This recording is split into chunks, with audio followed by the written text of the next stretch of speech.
Hi hello good morning. அனைவருக்கும் இனிய ஆயுத பூஜை மற்றும் சரஸ்வதி பூஜை நல்வாழ்த்துக்கள். வாங்க பூஜை செய்யலாம்.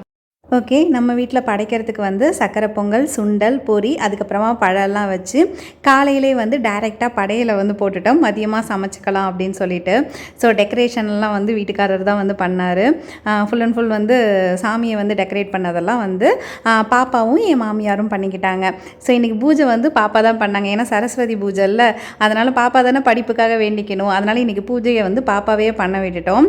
அதுக்கப்புறம் வந்துட்டு எல்லாருக்கும் தீபாராதனை காமிச்சாங்க. அப்படியே பெரிய மனுஷி மாதிரி இருந்துச்சு. தீபாராதனை காமிச்சு முடிச்சுட்டு அப்புறம் அவங்க புக்குக்கெல்லாம் சந்தனம் குங்குமம் வந்து வைக்க சொன்னோம்.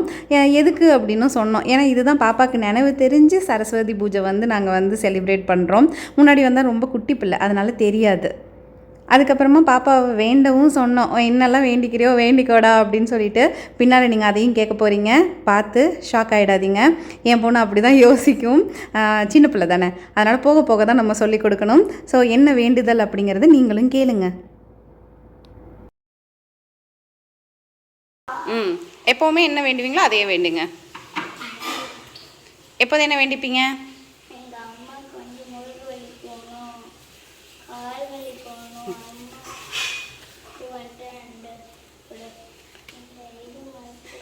சத்தமாக வேண்டிக்கோங்க.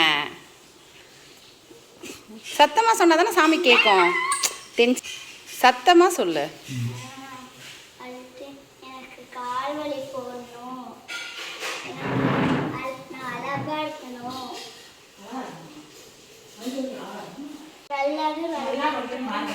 நானும் நல்லா இருக்கணும், எப்பயுமே நான் கியூட்டா இருக்கணும், இதுதான் என் வேண்டுதல். அதுதான். அடுத்து இப்போ வந்து லஞ்சு செய்ய வேண்டியது தான். அதுக்கு முன்னாடி பாத்திரத்தை எல்லாத்தையுமே வந்து நான் வந்துட்டு அரேஞ்ச் பண்ணி வச்சுக்கிறேன். விளக்கிட்டு அப்படியே வந்து வச்சுட்டு போயிட்டாங்க. ஸோ எல்லாத்தையும் ஃபஸ்ட்டு வந்து உள்ளே செட் பண்ணிவிடுவோம். அதுக்கப்புறமா வந்து நம்ம குக்கிங் ஸ்டார்ட் பண்ணுவோம். இன்றைக்கி நான் ரொம்ப பெருசெல்லாம் பிளான் பண்ணல. சாம்பார், வாழைக்காய் வறுவல், கீரை பொரியல், அவ்வளவுதான். ஸோ இன்றைக்கி வந்து லஞ்ச் வந்து நான் மட்டும் பண்ண போல், நம்மளோட ப்ரொஃபஸர், அதாவது என் வீட்டுக்காரரையும் வந்து நான் கூப்பிட்டுக்கிட்டேன். ஏன் அப்படின்னா வந்து டைம் ரொம்பவே ஆயிடுச்சு. லேட்டானதும் அவரால் தான். ஏன் லேட் ஆணுச்சு அப்படின்னு இந்த வீடியோலையும் வந்து அவர் சொல்லியிருப்பார். ஏன்னா வந்து இவர் வந்து நேற்று வந்து வெளியில் போயிட்டார். ஸோ அதனால் வேலை எல்லாமே நான் மட்டும் பண்ணதுனால என்னால் காலையில் ஏந்திரிக்கவே முடியல, ரொம்ப டயர்டாகிடுச்சு.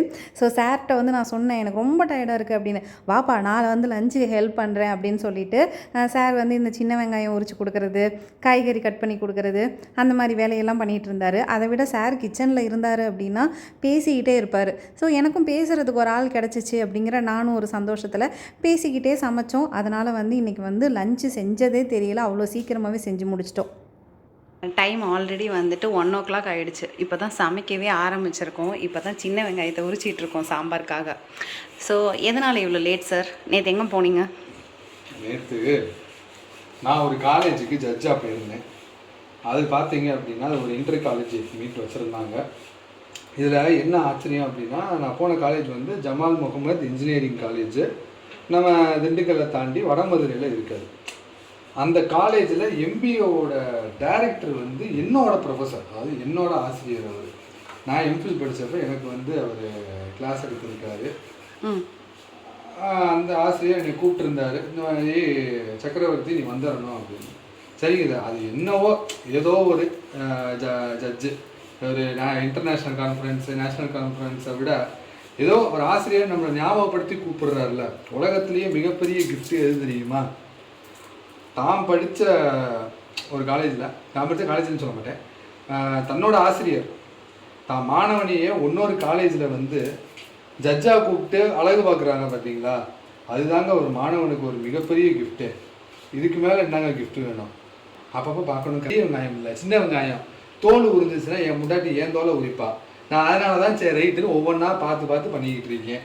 சரி வேணாம், தோலோட போட்டால் கௌரி கிருஷ்ணா நம்பாதீங்க நான் அப்படி சொல்லலை, அவராக சொல்லிட்டு இருக்காரு. அதனால நான் கொஞ்சம் அடக்கமான மனைவி தான். அதாவது கல்வி வந்து நம்மளை எந்த எல்லைக்கும் கொண்டு போகும். அதனால் படிச்சுக்கிட்டே இருங்க.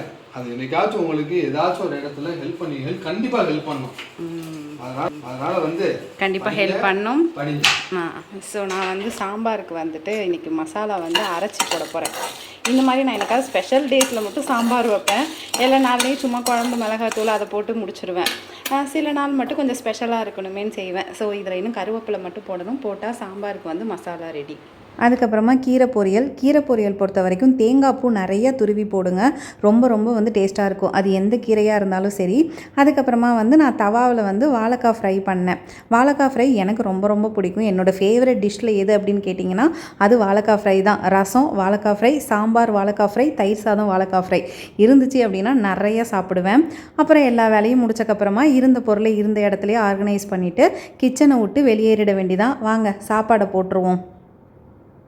இப்போ தான் க்ளீன் பண்ணி எல்லாத்தையும் எடுத்து வச்சுட்டு வந்தோம். அதுக்குள்ளே வந்து டென்னிஸ் பேட்டெல்லாம் வாசலுக்கு வந்துடுச்சு. ஸோ இப்போ இந்த மேடமை கூப்பிட்டு க்ளீன் பண்ண சொல்லுவோம். பாருங்கள் தென்சியை பாருங்கள்.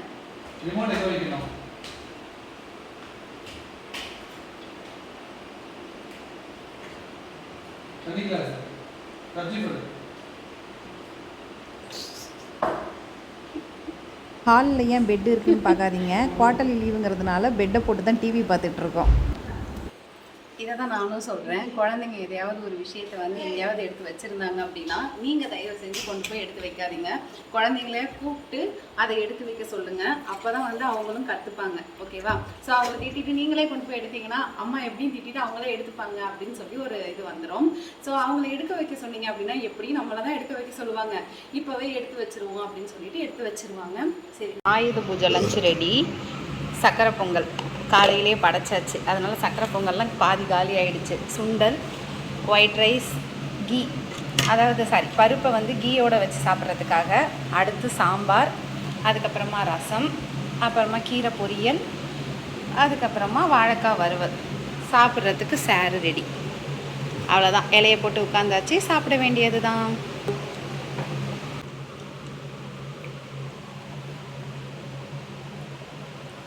ஓகே, ஃபஸ்ட்டு ரவுண்டுக்கு பருப்பு நெய்யும், அதுக்கப்புறமா சாம்பார், அதுக்கப்புறமா ரசம், தயிர் உள்ளே இருக்குது. வேணும்னா வச்சு சாப்பிட்டுக்க வேண்டியதான். அவ்வளவுதான். ஆயுத பூஜை லஞ்ச் முடிஞ்சிருச்சு. நாமளும் வந்து கொஞ்சம் போயிட்டு ரிலாக்ஸ் பண்ணிவிட்டு சாப்பிடுவோம்.